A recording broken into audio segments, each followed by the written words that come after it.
Okay, so welcome back, everyone, particularly our regulars. I can already see in our participant window to the winter/spring WEFI seminar series.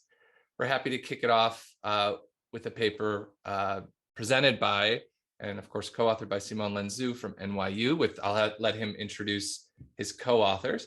A reminder on the format. So we've got 40 minutes for the presentation, 15 for the discussion, and then what remaining time will be for audience Q&A. If you have any questions, clarifying in particular, just use the chat. Song and I will be monitoring that, and I might interrupt the presenter for those questions. If there are more lengthy questions, feel free to keep those until the end.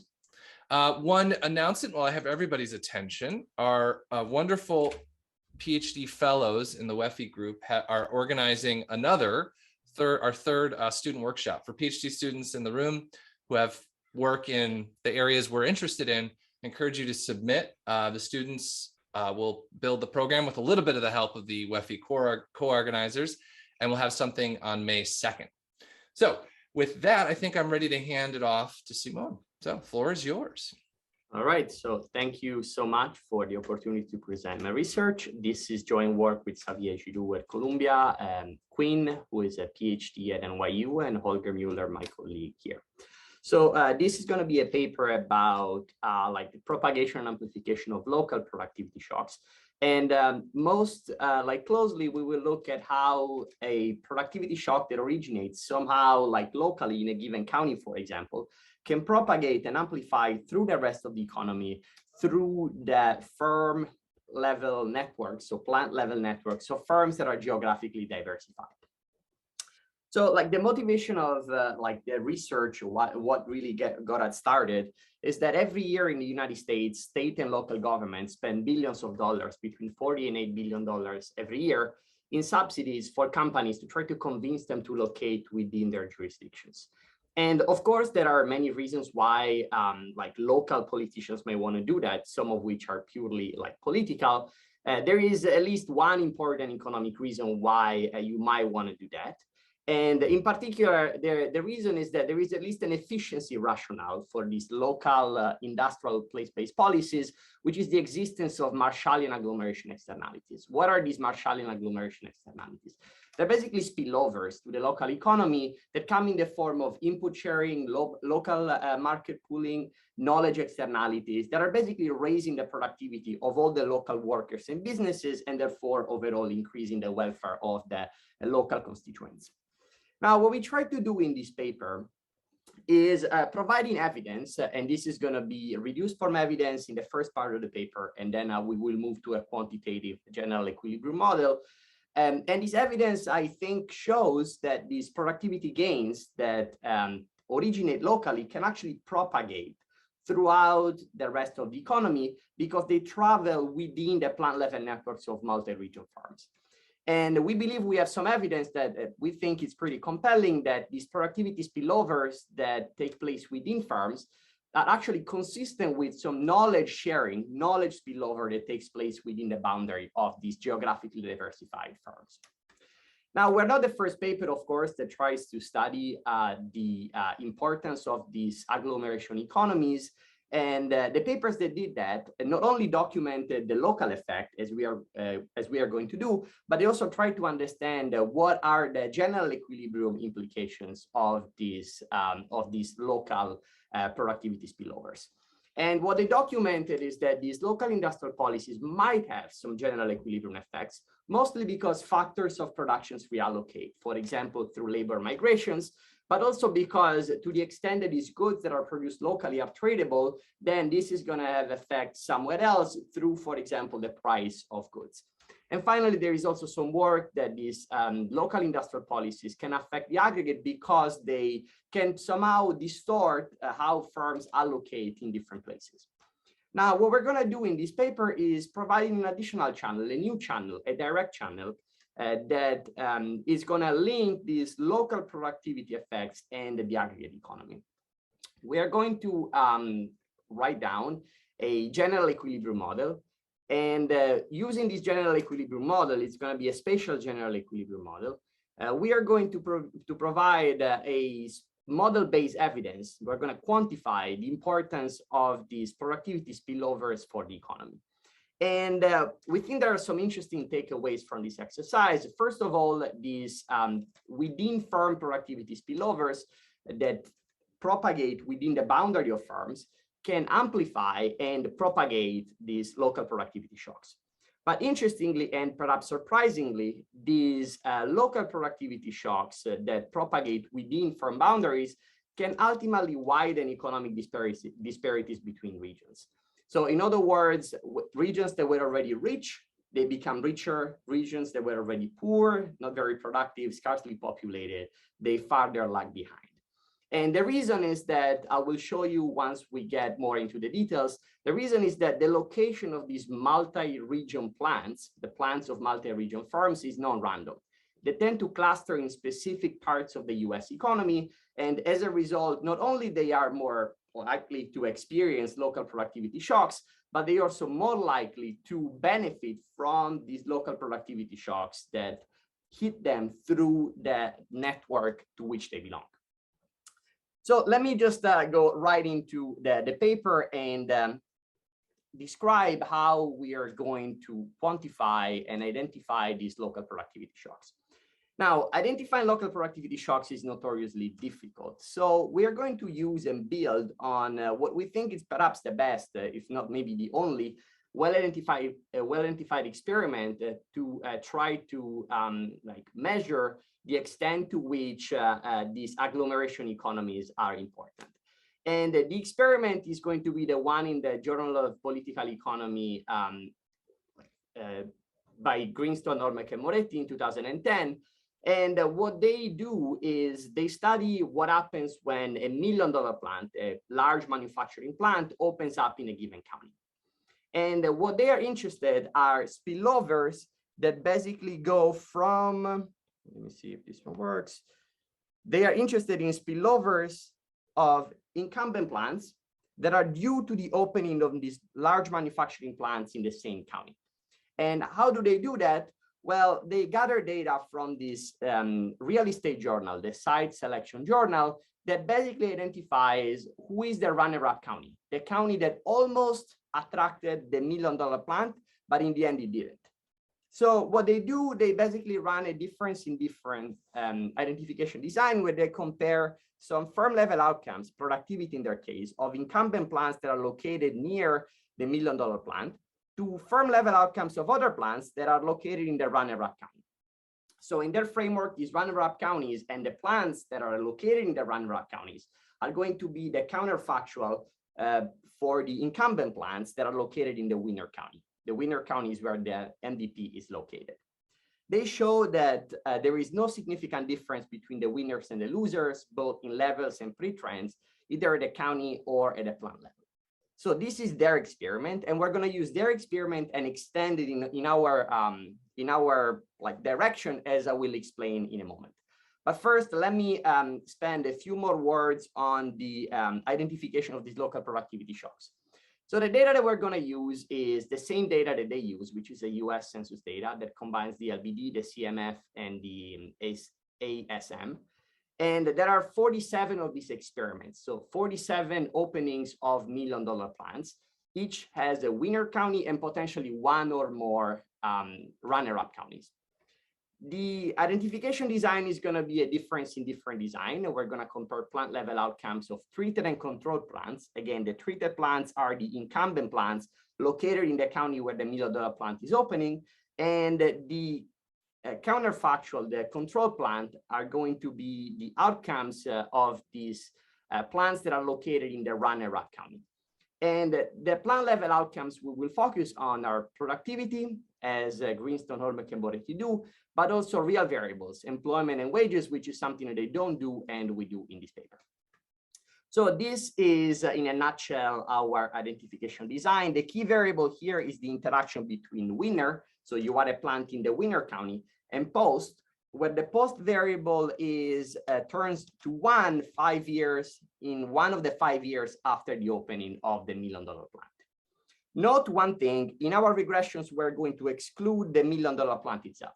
So whatever I show you, it's not driven by the fact that the $1 million plant is opening and it's like, and by accounting for the opening of the $1 million plant, we are overstating, for example, the employment effects. No, we're going to look at what happens at other incumbent plants that are different from the $1 million plants. And we're always going to include the case fixed effects. And in this case, the fixed effects, what are doing is basically restricting comparison to a winner runner-up pair. So we're going to restrict to, for example, like GM opening a plant in North Carolina, and then there is a particular runner-up county for that particular county in North Carolina.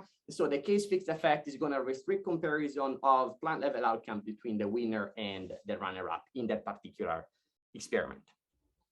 Okay, so first, let's replicate what they do. So they find that whenever there is a $1 million plant opening, there is evidence of agglomeration externalities. In particular, what they find is that productivity of the incumbent plants goes up relative to other incumbent plants in the runner-up counties. We're able to replicate their findings. And although we have a slightly different sample, we still find estimates that are pretty much in the range of their paper. In this case, we observed a 4% increase of plant level productivity after the opening of the $1 million plant. Now, the second thing that we want to do is try to understand to what extent these local agglomeration externalities can propagate across space.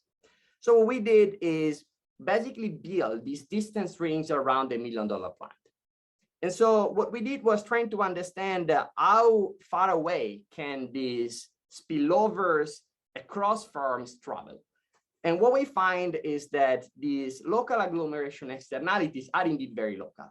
If you look already 50 to 100 miles away from the location where the $1 million plant opens, you basically don't see much of agglomeration externalities.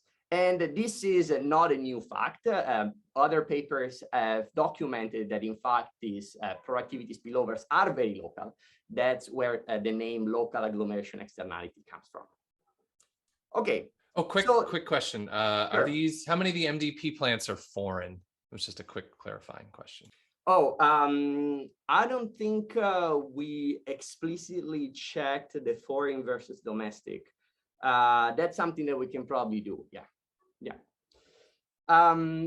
Okay, so this was the local productivity spillovers. We're interested in productivity spillovers that are global in a sense that they are traveling across space. And we have in mind a very particular channel, which is within firm propagation of these productivity spillovers. So here's how we're going to tweak the identification design.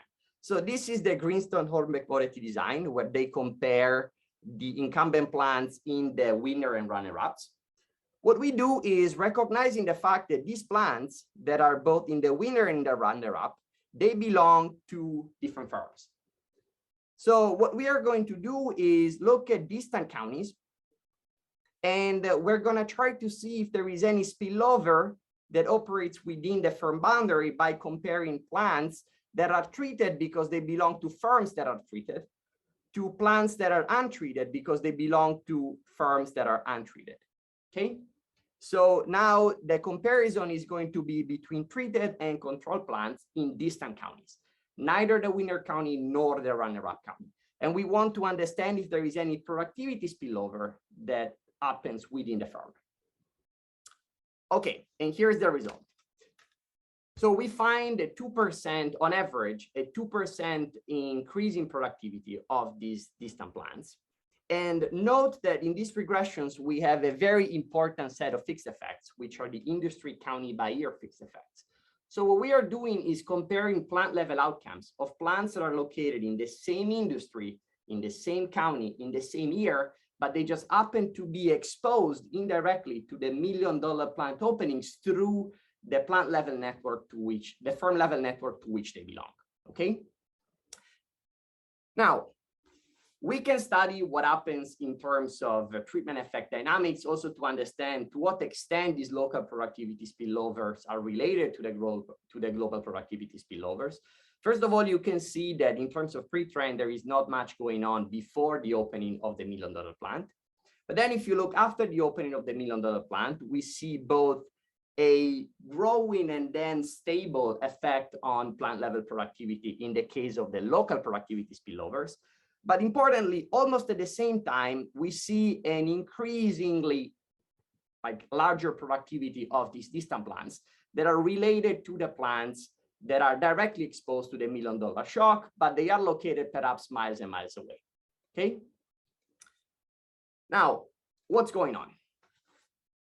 To try to understand what's going on, we go back to the classics. And Marshalls, in his famous book, divided the agglomeration economies into 3 different categories. One is labor market pooling, the other one is knowledge spillovers, and finally input-output linkages. Greenstone, Hornberger, and Moretti already before us went back to the classic and tried to understand are the local agglomeration effects explained by either one or potentially multiple one of these stories. And what they conclude is that the local productivity spillover is consistent with labor market pooling, but it's also consistent with knowledge spillovers. However, they kind of rule out almost categorically that this is about input-output linkages. For example, what they say is that the data fail to support the types of stories in which an auto manufacturer encourages or even forces its suppliers to adopt more efficient production techniques. Instead, they say that all this evidence is somehow consistent with intellectual externalities to the extent that they are embodied in workers who are moving from one firm to another, or to the extent that they occur among firms that use technologies that are reasonably similar. Now, we tried to do exactly the same exercise that they did, and we also rule out the fact that these local productivity externalities can be explained by input-output linkages. In particular, what we did, we tried to understand if these externalities were stronger, if the plants was connected to the MVP through the input-output network by looking at the input-output tables. Now, this was the local productivity spillover. What's going on in the global productivity spillovers? Well, while both the labor market pooling hypothesis and the knowledge externality hypothesis might contribute to the local productivity spillover, if you think about it for a moment, it is really unlikely that a thicker labor market, let's say New York, can explain why something else is happening in Alabama. So we believe that the labor market hypothesis, the thicker labor market hypothesis, although may well explain the local agglomeration externalities, is unlikely an explanation for the global externalities, the global productivity spillovers that we document.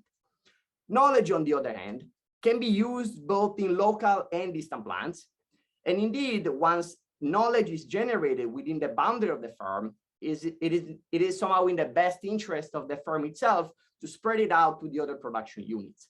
So knowledge can be freely shared outside the plants and can travel within the boundary of the firm. This idea of knowledge or knowledge capital goes back to another classic, which is this paper by Marcusen in 1984.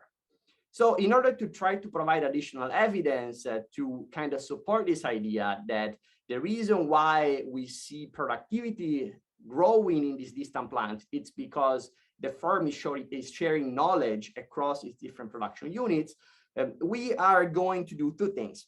First of all, if it's really about knowledge, there is no reason why we should observe a gravity, like the same type of gravity that I've shown in the previous table, where these local productivity effects decay very quickly in space.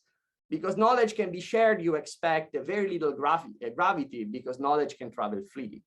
So what we do is basically replicating the same type of analysis where we try to understand, is this global spillover coefficient decaying as we move away and farther away from the MVP? And what we find is that the answer is no. There is basically no gravity within firm, although we found a very steep gravity across firms. And this is the first indication that whatever is driving the productivity growth of these, distant plants, it's something that needs to be or can be shared across space without facing particular frictions. So to further shed some light into the economic mechanism, we try to understand where we would expect stronger effect if knowledge is really the force that is driving these results. So the first thing that comes to mind is that, of course, knowledge about specific products or production processes is likely relevant and also easier to share with plants of the same firm. In particular, if you think about plants that operate in the same narrowly defined industry, it is very likely that these plants are going to produce similar products and use similar production processes. So we would expect these global productivity spillovers to be stronger if somehow you are a plant that is similar to either the plant that belongs to the same firm but is located in the winner county, or perhaps you are a plant that is similar to the $1 million plant itself. And that's exactly what we found. This is basically this part of the table. We found stronger effects if you are a plant that operates in the same industry of the winner plant, or in the same industry of the $1 million plant itself. The second test that we do, and then I'm gonna stop for a moment and take some questions, is try to understand if these global spillovers are stronger in industries that naturally are more likely to share knowledge. In particular, what we do, we look at mutual R&D flows, and we look at patent citations. And again, perhaps not surprisingly, we find that these global spillovers are stronger if the distant plants is sharing R&D or is sharing patent flows with either the plant that is located in the winner county or with the $1 million plant itself. And this is what you can see in these last 4 blocks of columns. Okay, I'm gonna take questions now. Okay, great. I think the main one that we should talk about is just there's a question about the establishments driving the coefficients. So I guess just the classic thing where you have industry, county, year, like how many establishments are actually driving the variation that lets you separately identify these things? I think that's the nature of this question. Yeah, so we have a ton of data. So to answer that question, I need to go back to the summary stats just to give an idea of, actually, I might not have that table. But so we have 45 experiments. And for all these 45 experiments, we are considering all the plants in the United States that are located outside of the winner and outside of the runner-up. So if the concern is that we might end up with a very tiny sample and just not have enough variation, this is not the case, because in fact, like these firms, these multi-county firms have on average, like the median is 3 establishments, but I believe that the average is more about 6. So we have a lot of variation that we can use to document this, even focusing on narrow county, industry, year groups. Okay. Great. Good. So I've shown that there are some productivity spillovers, but of course, we always care about the real economy. So do these productivity spillovers generate some kind of real effect? And so we find that they do. We find that in these distant plants, employment goes up if you are a plant that is indirectly treated because it's exposed to these local productivity spillovers through the firm level network. We also find that wages increase, but very slightly. These are plant level wages. And again, this is perhaps not surprising because the wages at these treated plants, we expect them to move if there is a significant change in the local labor market. But remember that these are plants that belong to local economies, and the plant itself, relative to the size of the local economy and the local labor market, is likely to be small. So we don't expect just a few plants that are indirectly treated to generate a shift in the local labor market, which could generate potentially a change in local wages. Now, just to be for completeness, we also find the employment and wages effect corresponding to the local agglomeration externalities.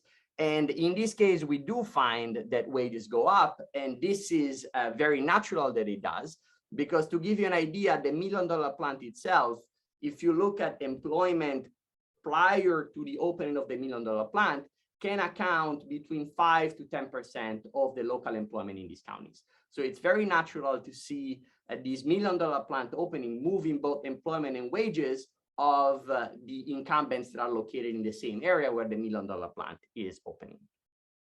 All right. So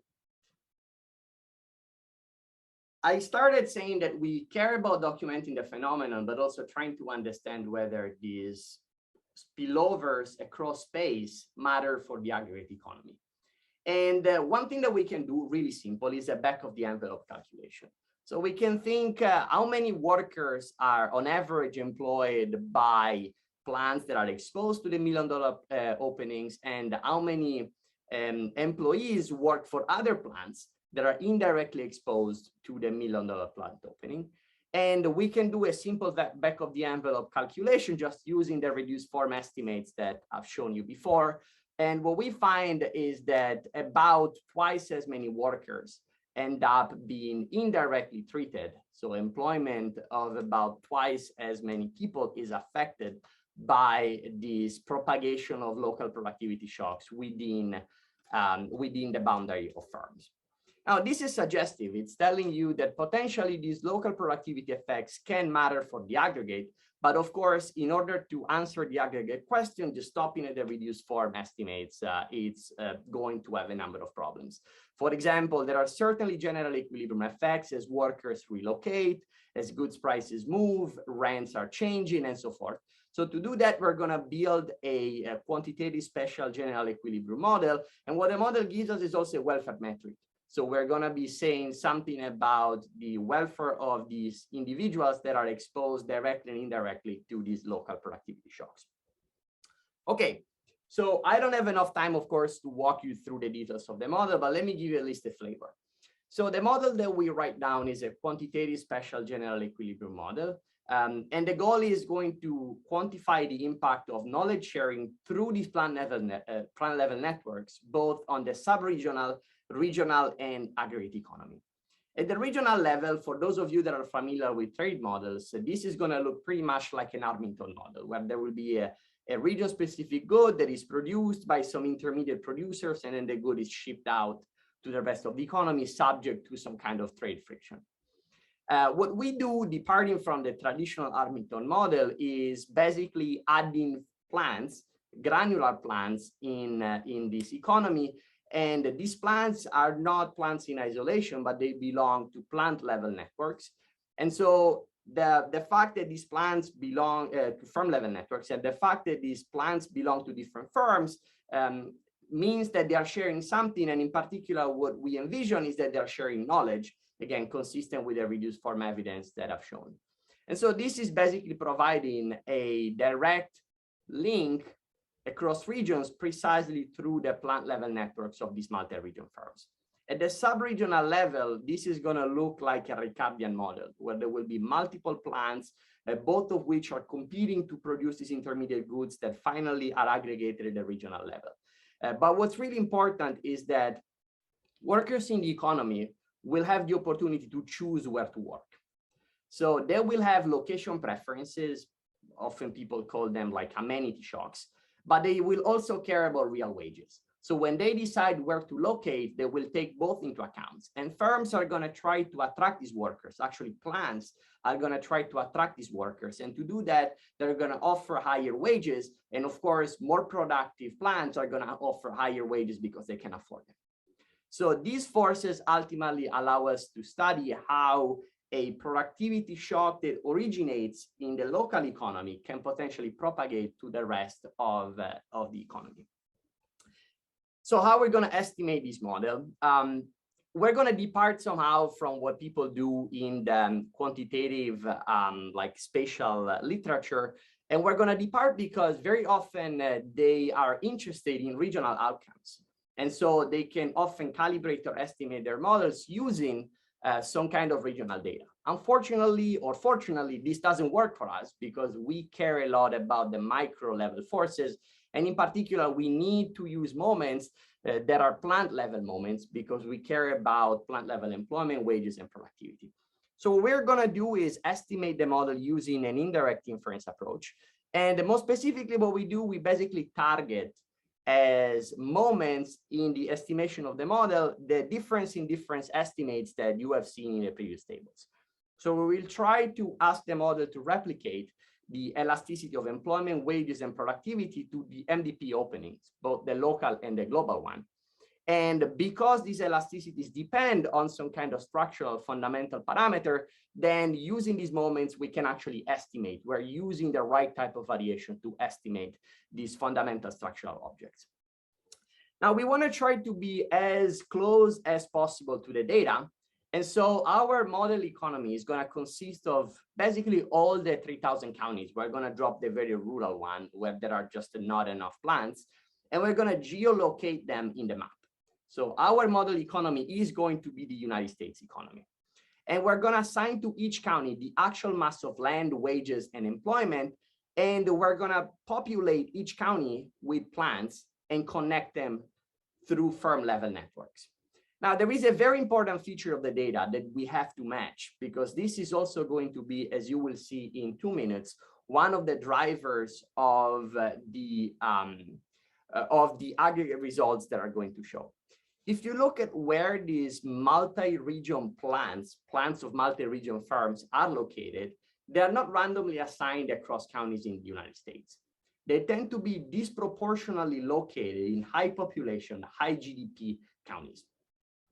So what this graph is showing you is that about 60% of the multi-region plants are located in counties that belong to the top 10% of the distribution, and just a tiny fraction of them is located in the 5 lowest decile of the population distribution.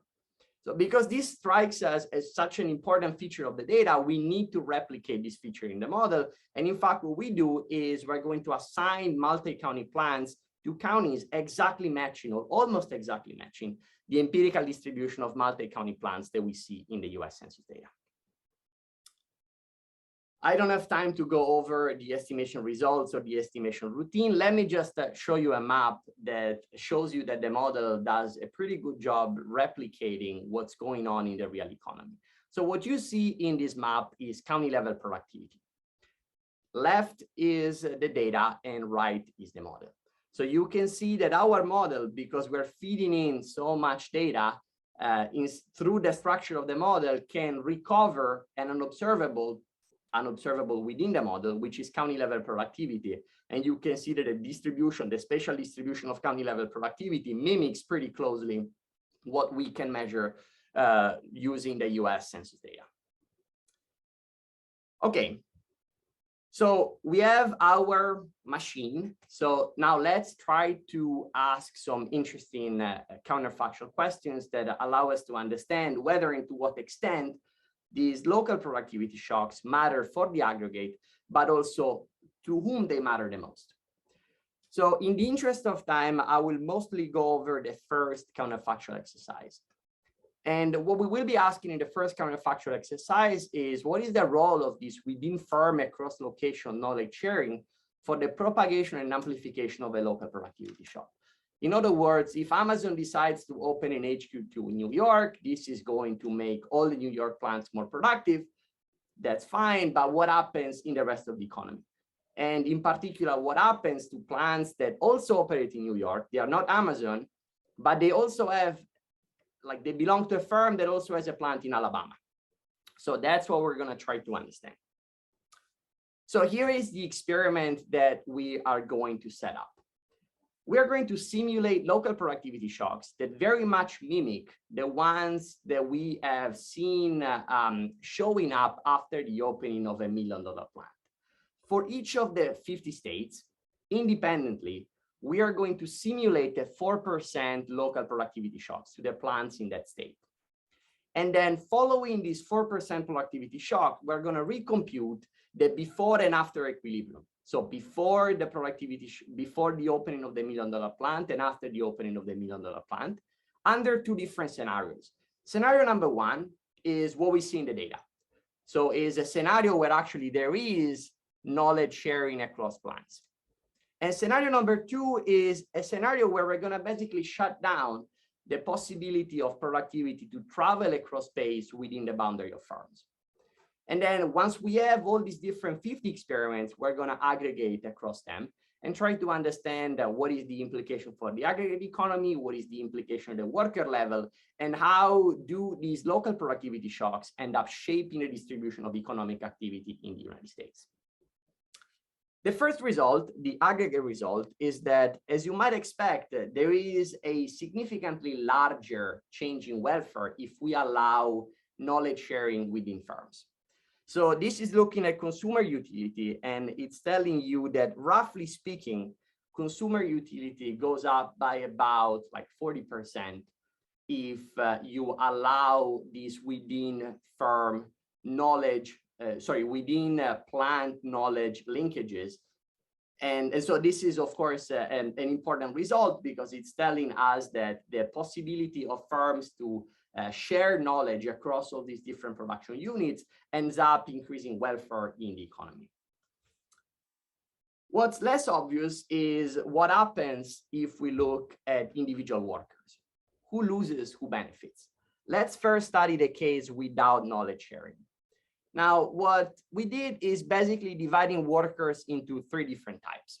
Workers that before the shock used to work for one of the plants located in this case, the state where there was the local productivity shocks.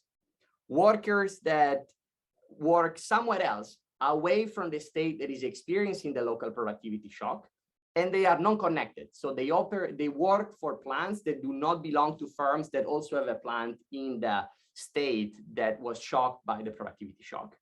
And finally, workers that are connected. So workers that work before the shock for a plant that belongs to a firm that is exposed to the local productivity shock somewhere else. And what you can see is that, of course, the workers that operate in the shocked county are the ones that benefit the most. But you also see that workers in connected and non-connected plants, they also benefit. And the reason why they benefit is because of the general equilibrium forces. Like, to name a few, workers benefit because goods become cheaper now that some firms somewhere else are becoming more productive. And because goods are tradable, although they're tradable subject to some kind of trade friction, they're still going to become cheaper everywhere else, precisely because these goods are tradables. But the most important thing is that the benefit of connected and unconnected workers is the same. So it doesn't matter if you work for a plant that is connected or a plant that is unconnected, you end up enjoying the same type of welfare gain. Now, the story is different if we allow knowledge sharing.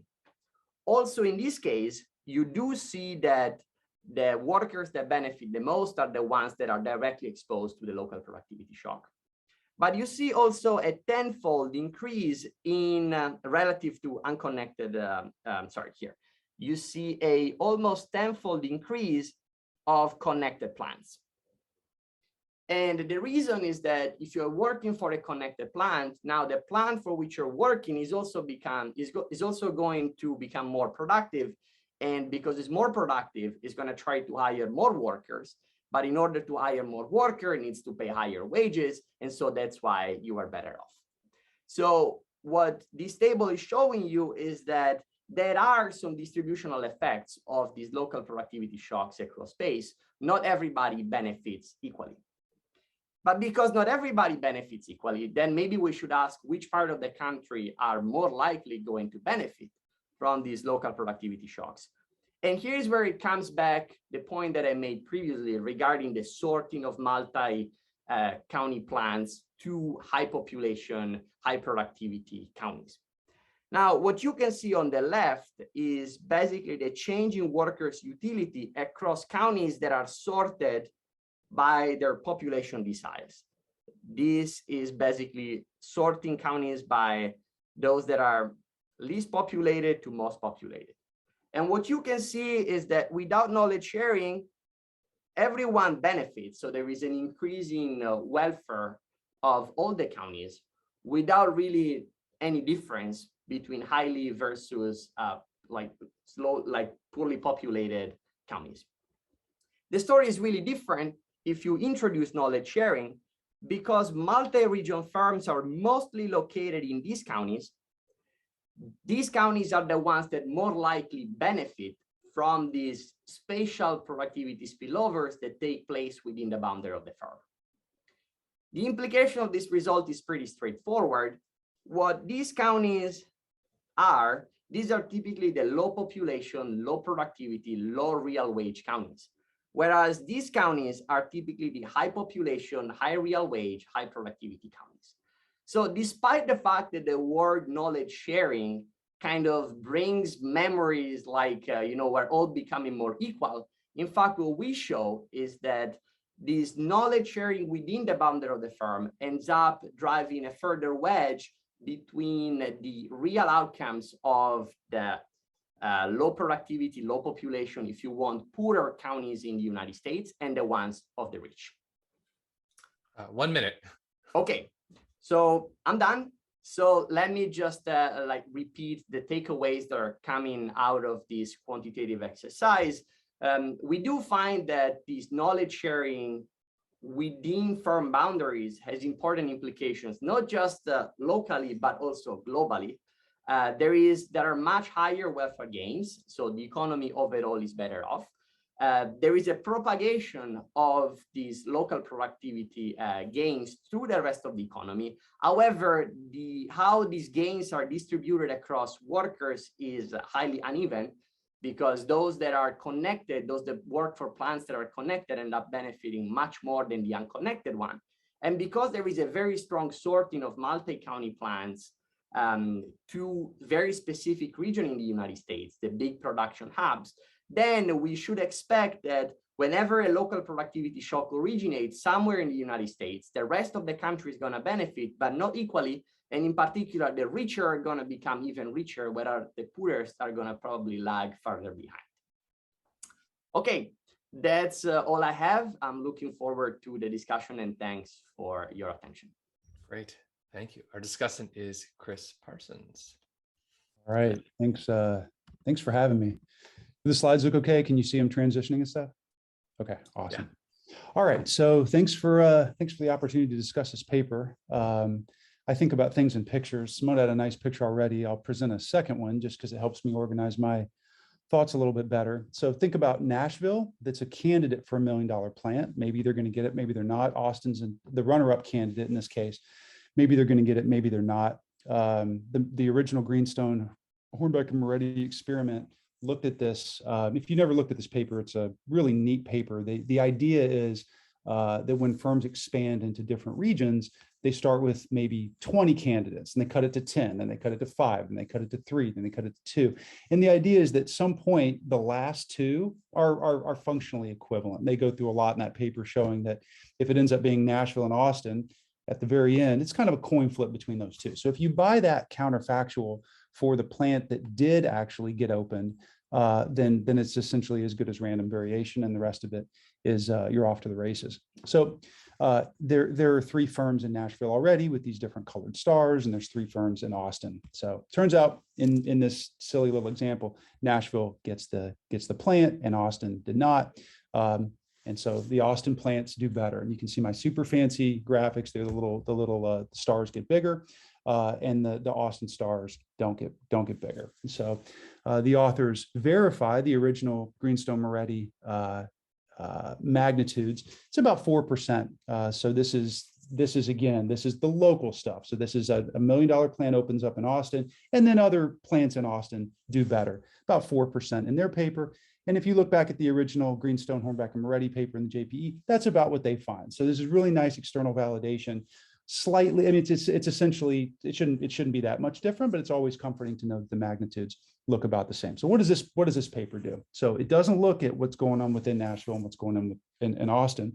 It looks at sister plants for like the blue star, maybe in Memphis, or the purple star, maybe in Oklahoma City, et cetera.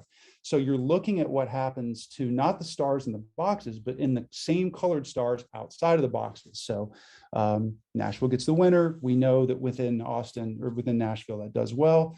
But what also happens is, to a smaller degree, the stars of the same color also do better. And so some of the tests compare all the firms outside the winner and runner-up counties. So you'd be comparing these 3 right here to these 3 right here. The most precise tests, of course, would look at within the same county. That's super precise, right? So Nashville gets the plant, Austin doesn't get the plant, and you look only at Seattle. and you compare the yellow, which has a plant in Nashville, and the green, which only has a plant in Austin. So that's essentially the paper in graphs or within little pictures. And so the magnitude's about 1/2. So instead of being about 4, it's about 2. So that's sort of the summary. The overall thoughts on this is the identification is pretty much, in my regard, bulletproof, provided that you buy the original comparison, this winner versus runner-up in the Greenstone, Hornberger, and Moretti paper from 2010. I'll have a few comments on, unsurprisingly, the mechanisms, a couple of comments on the magnitude, some implications for stock prices, which I thought was interesting given it's a finance audience, and then a little bit on aggregate growth, although Simone talked about that at the end of his presentation. So comment is, are we picking up information?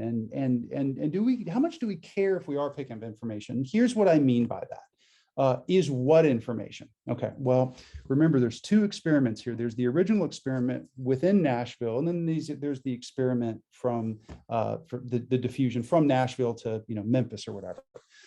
Within Nashville, we care a lot that it's information or labor market pooling or whatever, but we care a lot about the mechanism.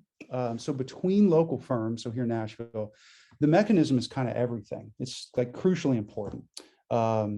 Because if it's an externality, it helps us understand why firms cluster in cities, particularly expensive ones. So probably most people on the call today recognize that firms willingly and increasingly over the last 20 years since the IT revolution are willingly moving not to cheap places to produce goods, but they're moving to the most expensive cities in the US and in the world. So here's a pretty cool quote from Immelt a few years ago. They moved from some rural place in Connecticut to Fairfield, Connecticut to downtown Boston. I want people that are down in the seaport, this is neighborhood in Boston, obviously, I want them to walk out of our office every day and be terrified. I want to be in a sea of ideas, so paranoia reigns supreme. I mean, he's explicitly talking about knowledge diffusion and spillovers and stuff like that. They paid over $1 billion to move their headquarters to Boston. Clearly, that's for a reason. Everything's going to get more expensive. Wages are going to go up, et cetera. Here's another kind of fun fact for you. This is from a paper that I had with Giroud and Casey Dougal a little bit ago. These are all new companies that have been incorporated since 1980 that have gone public since over that horizon. So just think about every company that's gone public over the last 40 years. Rank them by market cap. Look at where they're headquartered. They're all headquartered in Seattle and San Francisco. About 75% of the market cap for firms that have gone public in the last 40 years are in 2 places. It's remarkable, and they're very expensive places.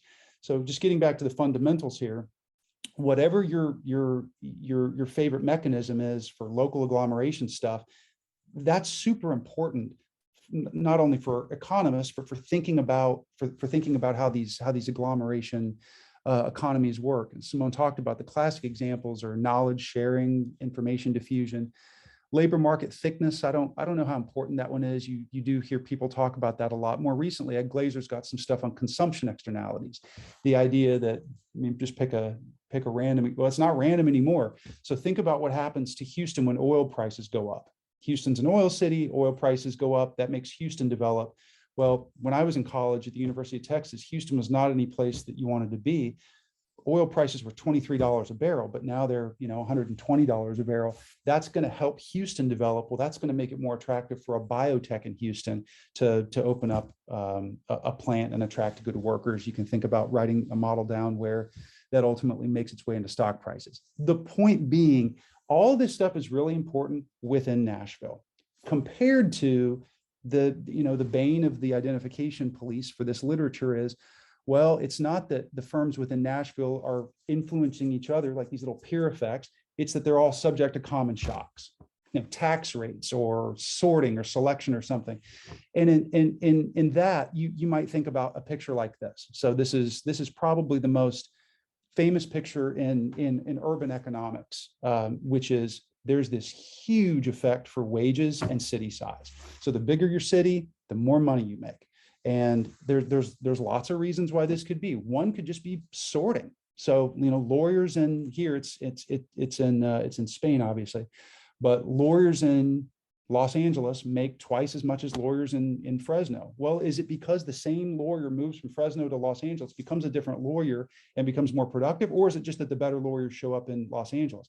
Very different implications for like the existence of cities and whether firms want to willingly move to these places. Between non-local firms, which is what this paper about, I'm not sure that's so important because I think this is a paper about magnitudes. So what I mean by that is there's a million reasons why stuff can happen within firms. And I don't think that's super contentious. It's very contentious whether different firms within a city influence each other. And if they do, are those common shocks or the externalities? But within a firm, it's not very surprising to me if you told me that a plant, an Amazon plant in Seattle and an Amazon warehouse in Nashville had a common policy for, investment policies, or that they compensate their workers the same way. You can think about internal markets, you can think about labor markets, you can think about influence costs, even behavioral stuff, heuristics and rule of thumb. And of course, you do have information diffusion. It just seems to me that if there's not a lot of contention, if there's not a lot of debate on the fact that we know that they're not even called spillovers, they're just connections between firms within the same plant. That's kind of what defines what a firm is. If you're within a firm, all sorts of these things are gonna be common. So if we buy the original experiment, to me, this seems like a paper about magnitudes. I'm not so sure that it matters if this is diffusion of information, or if it's a heuristic, or if it's something that's even more rigid. To me, what matters is this effect is not 4%. This effect is 4% plus 2%, but it's actually even bigger than that. And I think it's bigger than that for the following reason. Here's our original experiment, and go back to my little shapes that increase sizes. So the $1 million plan opens in Nashville. That makes the Nashville plants do better. The paper here shows that the Seattle firm does better. Well, now consider the fact that if you believe that this is true and the yellow star does better, and that now consider the Hornberger and Moretti effects as a second chapter of that, from the yellow to the green. Well, that makes the green do just a little bit better too. That means that the magnitudes they're estimating in the paper are actually too small, because the green is actually moving up closer to the yellow for the original MDP reasons. You can go further than that. So, the green could spill back into the green, or the green could spill back into the yellow, which spills back into dot. The point is, there's this kind of infinite, it's like an impulse response function where it's going to ripple. And if the point of this paper is, well, you're missing 50% of the effect, every single time the effect translates, propagates, it's going to get a little weaker, but it's important. There's more firms involved. And so rather than it being, the first one is 4 firms and it's 7 firms, it could be 16 firms. And so small steps that involve a lot of firms, it's not obvious. Eventually, at some point, it's gonna peter out, but the effects here could ultimately be really important. I really hadn't thought about that before. One of the things I've been curious about lately is thinking about different stock price, different valuation ratios and stock price implications across cities. So here's just a little Cobb Douglas with capital and labor. Of course, TFP is represented by A here. This is what the paper basically is measuring. So it's taking the log of Y minus the log of K minus the log of L, and we're saying, oh, the residual is A. That's how everybody does it. The question is, just as an aside for financial economists, how do we think about this with respect to stock prices? Total factor productivity is not stock prices. You've got a couple of steps, right? So you need to go from production to profit. So you need to put a price on this output, then you need to pay for that profit. But moreover, you need to capitalize those profit streams. And I'm obviously skipping a lot of Modigliani-Miller payout policy stuff here. Let's not worry about that. But the question is, does A, the guts of the production process, impact P, stock prices? Well, yes and no. It does, but only to the extent that the workers and the landowners, these guys right here in particular, don't capture all the surplus. So this is Moretti and Shaw and Hornbeck have some additional work in this, thinking about who shares the surplus, and that also dovetails a little bit with the model that Simone quickly talked about. The labor supply is going to be impacted by workers' location preferences. You can think about this as just kind of generic supply issues. How much do you have to pay somebody to attract them from Cincinnati to Seattle or whatever? Then you've got the second issue. So this is just overcoming, preferences, which can be drawn from some distribution. I like, Cincinnati more than Seattle or whatever. But you've got this additional thing, which is housing costs. And that's not like preferences. That's just, you got to pay for bodies to be, put somewhere where the workers are working. They have to rent an apartment. And so there's this trade-off in these models of spatial equilibrium where a shock to A happens, but a bunch of that gets sucked out in the form of higher wages, both to overcome workers' preferences and to overcome supply constraints. Why am I making such a big deal about this? Well, there's this throwaway table in the paper that's actually probably my favorite table in the paper, just because I think this stuff is interesting. Look at what happens to employment and wages. So typically, if these were all, let me not say this. Let me just say look what happens with employment and wages. So the $1 million plan opening, this is employment not in Nashville, right? This is the employment in other cities. And this is the wages in those other cities. This is pretty cool, because what that means is, at least not completely, this effect is not getting completely sucked up in wages. That means it's going to have an impact on not necessarily stock prices. A lot of these are private firms, but it's going to impact the market values of these firms, because at least to some extent, housing costs and worker preferences are not sucking up all of the effect of the TFP shocks. So profits will be infected, which, if we did have market values for these plants, or for the ones that are public, the values of the firm are going to go up. One last just quick thing on this. Typically, these spatial equilibrium models assume perfect competition. So firms don't really capture any of the surplus in these models. This is a big deal. I think this is something that financial economists and people that are much better modelers than me are going to figure out over the next 10 or 15 years, is the implications of these local TFP shocks and how these spread out to different areas and how those impact stock prices. Urban economists up until this point have just not really thought about this stuff. They just assume perfect competition. Well, if you assume perfect competition, P is zero. There's no market value of firms. All the surplus goes to the factors of production. We know that's not true. And we know that's not true because of, we know that's not true because of this. There's drastic differences in market cap by location. Shareholders are capturing a ton of these TFP shocks across cities. We know that. We just don't necessarily know how, and how that interacts with things like organizational capital. And there's just a lot of good economics in here that this paper's got something to say on, say about. Michael, how am I doing with time? 30 seconds. Oh, 30 seconds. Okay, well, I'll wrap it up. We know that the effect of this non-local effect of $1 million plants lasts at least 5 years. So this is another table that's jammed in the appendix that I think is pretty important.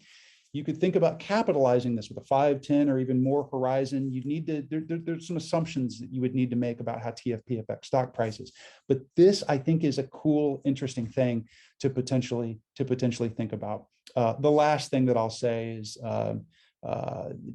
Cochrane had an op-ed piece in a Stanford thing the other day that he essentially is lamenting that the United States is shooting itself in the foot with low growth. Why is aggregate growth so low? Well, Shaw and Moretti have an answer, and their answer is this. All the good jobs are in places like Seattle and Boston, and all the workers are in Toledo. And it's not economic for firms to attract those would-be tech workers from Toledo to Boston because of housing costs. So his favorite friction du jour, probably not very surprising with Cochrane, it's going to be a friction story, but his friction du jour is zoning. So if you make it hard to build houses in Boston, you keep the good jobs from moving to Boston, and you keep growth minimal. I think it's pretty clear what I'm trying to say with this last point. The analysis in the Shaw and Moretti paper is all within these cities. But this paper suggests that these effects magnify outside the cities. So as strong as their point is, it makes it even stronger. Again, it's just another magnitude. I'm out of time. I will shut up. Thanks. I really enjoyed thinking about it. Wonderful. Thanks so much, Chris. Simone, do you want to, I don't see too many questions in the chat, so feel free to use a couple of minutes to respond to Chris, and then I can see if anyone has any questions. So first of all, thanks for the great discussion. And I'm very happy that the paper, just stimulated like so many like extra thoughts. Just a few comments. I think we try to, let me just begin with the magnitude, with the mechanism. I see your point that there are many things that could be going on. We try our best to rule out at least some of them. For example, you cited like the paper by Holger and Xavier. We show that, for example, it doesn't seem to be driven by internal capital markets. This is another table in the appendix. We also like document that the wages do not seem to respond so much. So even the Turnman hypothesis doesn't seem to be like the one that could potentially explain these spillovers. Now, can we, like, without any like reasonable doubt, say that it's knowledge? Of course, no, because it's just very difficult to measure. But we think most of the evidence points in the direction of like these plants learning something from other plants that belong to the same organizational structure. But do you care? Why do you? I mean, just why do you care about the mechanism if on this point? Well, we care for like one reason, which is modeling, for example. So if we don't know what's going on, it's going to be really difficult to try to get at the aggregate effects. And this is like what we do in the second part. So thanks for like bringing in all the spatial literature.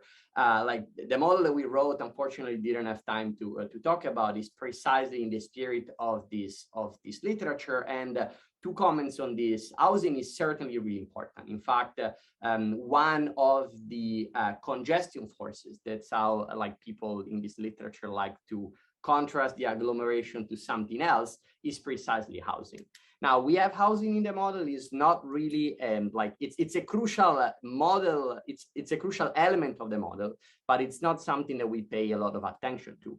It is true, you can see right away in the model that there are these like spillovers on house prices, even in distant counties, which is something that like, although we haven't looked at, I'm sure you can probably see it in the data as well. The other thing is the second order dynamics. I think it's very plausible that there are. It's just very difficult to measure them in the data. So we tried, this is going to be like a 2% on just a few plants. This is really different from a 4% on like a very large plant in the area. So it is absolutely possible that there are second order effects. Measuring them, it's really challenging. The model gives us some ideas because we have these Ricardian forces in the model that are precisely trying to capture the second order forces. It seems like the second order effects are present, although they do not seem, at least through the lens of the model, to be really, really important individually. Now, once you aggregate them up, probably they are. And the back of the envelope calculations that I presented, I think go exactly in the direction of your thought. And so if you just want to look at the reduced form estimates and then multiply those estimates by the number of like workers that are affected, then you see that potentially twice as many jobs are generated outside of the winner county than they are generated within the winner county. So these amplification effects can potentially be very sizable. Thanks for the comment about prices. We haven't really got to like, you know, that far yet, but you're absolutely right to the extent that workers and landowners do not completely extract all these productivity effects, and some of which is actually something that the firm can enjoy, then you would expect some valuation effect. It's something that we haven't looked at. Maybe it's an interesting avenue for the next project. I think that's it. If like people in the audience have more questions, I would be very, very happy to take them. Great. I don't see any hands, but I'll give it a minute. If anyone wants to unmute themselves and ask a question, feel free. Otherwise, we'll wrap up. Yeah. So, but Chris, thanks again for the discussion. It was great. Thanks a lot. Okay. Great. Well, thanks to the presenter, discussant, and everyone who joined today. I certainly learned a lot. The video will be posted in a week or so if you missed any of this, and stay tuned for our next seminar series in a couple weeks. So thanks, everyone. Stay well. Thank you very much. Bye now.